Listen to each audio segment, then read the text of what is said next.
বড়সড় দুর্ঘটনা থেকে রক্ষা পেল মেছেদা রেল স্টেশন। এলাকাবাসী ও দমকলের সহযোগিতায় বড় ধরনের দুর্ঘটনা এড়াতে পেরেছে স্টেশনটি। খড়গপুর হাওড়া ডাউন লাইনে দাঁড়িয়ে থাকা কয়লা বোঝাই মালগাড়িতে ধোঁয়া দেখতে পায় পথচারীরা। সঙ্গে সঙ্গে তারা খবর দেয় স্টেশন মাস্টারকে। দ্রুততার সঙ্গে খবর যায় দমকলেও। দমকল বিভাগ সঙ্গে সঙ্গে চলে আসে। তমলুক থেকে ঘটনাস্থলে পৌঁছয় দুটো ইঞ্জিন। তারপরই তারা আগুন নিয়ন্ত্রণে আনে।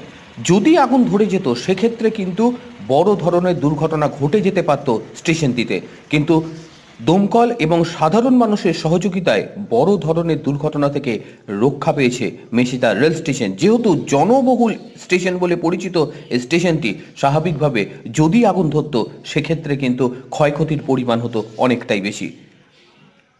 খোকন মিশ্র, প্রসেনজিৎ রায়ের রিপোর্ট, NTV WB।